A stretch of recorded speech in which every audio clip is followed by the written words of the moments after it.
Okay, today I'll be talking about my personal ethics.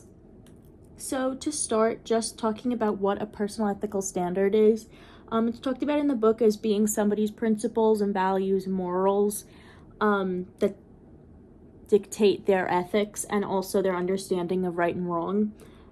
This plays a key role in a person's identity and also determines things like their decisions and judgments.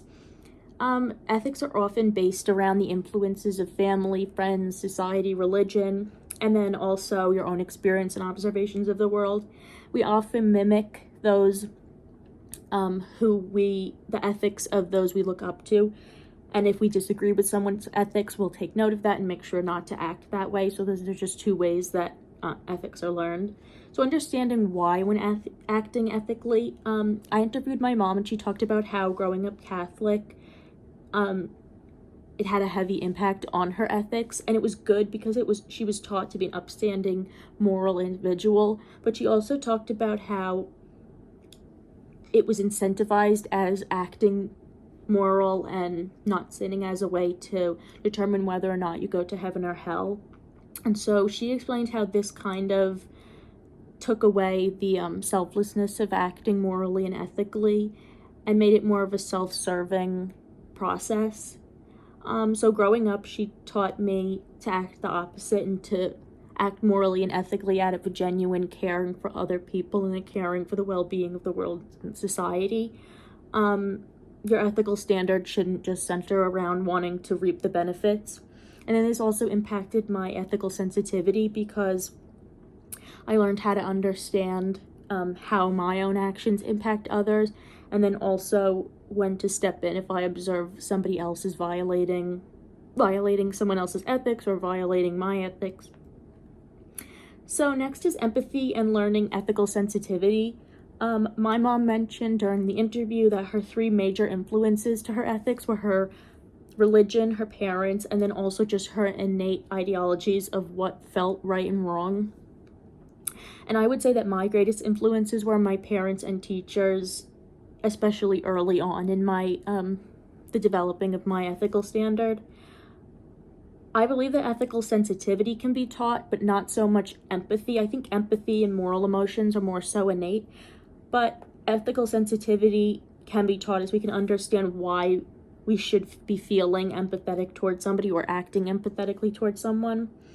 And then I also remember learning about the term bystander in school, and we learned how it's almost just as bad as actually doing the bullying or the harmful act. You always, if you are able to intervene, and inaction can be just as harmful as the harmful action itself.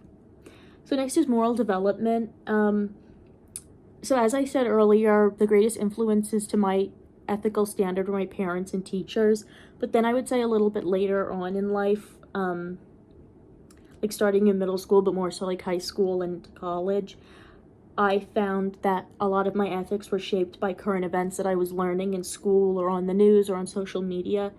And it was these human rights issues or social injustices that I was drawn to and became passionate about that helped me to develop my ethics.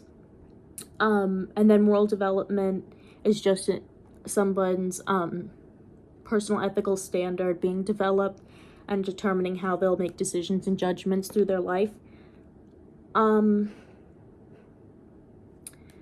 then I would also say that a lot of my ethics were driven by my own natural empathy towards certain things. So, logical analysis. A person may say that they have certain ethical values and principles, but it's about actually following them and showing that you do them and also are consistent about them. The text emphasizes consistency a lot when it comes to being ethical, and that if you have a certain ethical belief, you have to act consistently, follow it no matter what. But I think it's a lot more situational than that. So the example that I gave was, I don't believe in lying and I don't do it, but if I needed to lie for the benefit of, in order to like protect somebody that I loved, I would do it right away. So I think there are exceptions. And then I remember a specific lesson we learned in school, and it was we had to decide if a woman steals from a grocery store in order to feed herself and her starving child. So we had to determine whether or not she was violating an ethics, because on one hand she is stealing, which is wrong, but on the other it was coming out of necessity. So does that make it okay?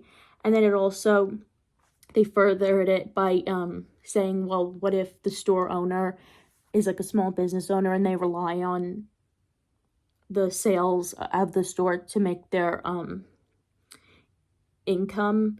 So this kind of taught us reversibility, which is another aspect of ethics.